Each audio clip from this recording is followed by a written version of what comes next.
Could you all please for a moment just close your eyes and cast your mind back to the very first tour you've ever attended? You might be thinking about the Parliament House, or a museum, or a zoo, or it might be a country that you toured. Think back how it was like, how it made you feel. Perhaps think about the highlights. Think about what stood out to you the most.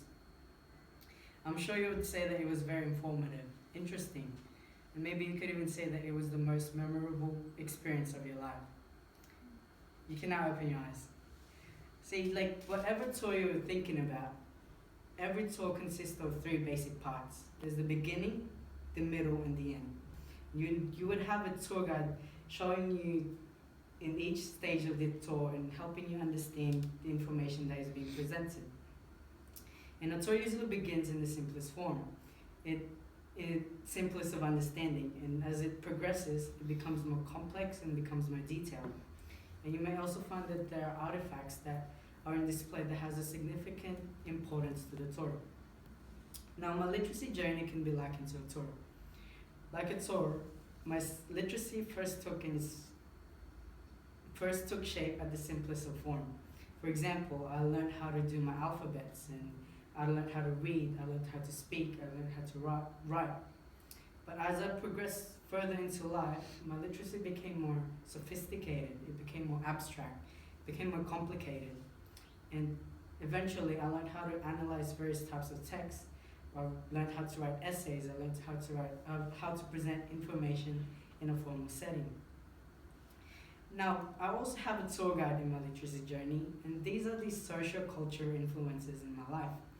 And these include my parents, my teachers, my peers, my school, and my church group. Each of these influences are my main sources of guidance in helping me progress in my development of literacy. I also have artifacts with significant importance in my literacy journey. These artifacts include books, life events, and pictures that with each artifact representing a milestone in my journey and reflects how my literacy was shaped over time. So today I will be acting as your tour guide, and I would invite you all to listen attentively as I will take you on a tour of my literacy journey. As most of you know, I was born in a country called the Philippines. And in the Philippines we use the same alphabets as English, but it was arranged and pronounced differently. And as a young boy I was raised to speak, read and write in our native dialect. You look up here, and the left is my native dialect, and then the right is English. Although having the same letters, it was arranged very differently and it was pronounced differently. When I turned 4, I first learned how to read, and the main influence during that time was my parents. I would read a publication, a Bible story publication, where after the story, my mother would ask me questions about the story. And this is where I really developed my comprehension skills in answering questions, for example, that relate to the story. And this also helped me develop my reading skills. As I started attending primary school, my influence shifted its focus from my parents to my teachers. Now my teachers became like my tour guide in helping me in my literacy development. At school, I further developed how to read, I further developed how to write. And this was also a starting point for me in learning how to speak another language, which was English. Now, in the Philippines, the school curriculum required that all subjects were taught in the English language, so we had to learn English. And this setting was really a starting point for me to learning how to speak, read, and write in English. The school also developed my skills in spelling, proper use of grammar, punctuation, and sentence structure. Oh, yeah, it was broken. Anyways, once I turned 11, one of the most significant events of my life occurred, and that was migrating to Australia. The biggest challenge for me was that during this time I had to learn to adapt to the accent and the slang words used by the people here in Australia. I mean, when I was a little kid, I didn't really fully understand what people were saying. Like, they were telling me phrases such as "we're gonna have a barbie this hour," and that really prevented me from communicating. I was fortunate enough to have teachers recognize this struggle of mine, and they assisted me in overcoming these challenges. I would have private tutoring lessons 2 or 3 times a week where they would just sit down with me and converse with me, and this really helped me to understand their accent and the slang words. My church group was also a significant influence for me. They helped me gain my confidence in speaking and expressing my ideas and thoughts in another language. My friends, on the other hand, were also helping me in this language transition. They helped me how to speak English the Aussie way. Now, when I started high school, it marked another important milestone in my journey. As I became more comfortable and confident in speaking English, my grammar and spelling abilities declined. This was because of the overuse of slang words and abbreviations. And once I was introduced to social media, my skills in spelling and grammar declined even more.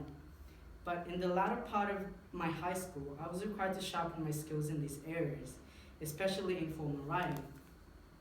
In Year 12, it was essential that I learned how to analyze various types of text, such as poems, books, movies, and song lyrics. I was also required to construct essays that express my emotions, thoughts, and understandings of different contexts of life. Then after high school, I had the opportunity to further my studies in a university. This opened an opportunity for me to evaluate my skills and to understand how to improve, and I put a spotlight on weaknesses that I need to develop. This environment opened the way for me to analyze my experiences and how it relates to my literacy today. And throughout my literacy journey, I acquired and developed various skills. From the early years of school, my teachers really put importance in the proper use of grammar and correct spelling. Not surprising, and it's not surprising that these part of my literacy are where I'm strongest at. They gave a high importance to these things and expected that I used it in everyday life. And having such skills propelled me through school and strengthened my vocabulary. But once moving to Australia, I recognized that certain aspects of my literacy needed improvement.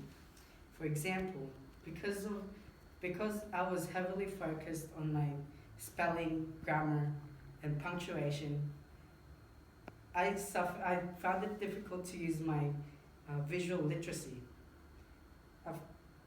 And that is to interpret and create meaning presented in the form of an image. During my high school, I harnessed my visual skills to a level that allowed me to finish my high school certificate at a satisfactory level. I still feel that visual literacy proves to be my personal kryptonite in my literacy journey.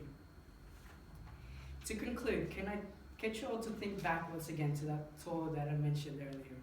Think about how it concluded.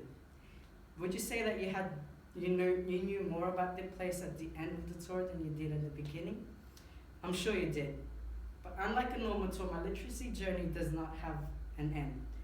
Rather, it looks for further ways to expand my understanding. Literacy development does not have a definite length. Rather, it continues throughout our entire lives. And as we continue in our own personal literacy journey, our knowledge and understanding will also continue to grow and expand. Thank you for your attention.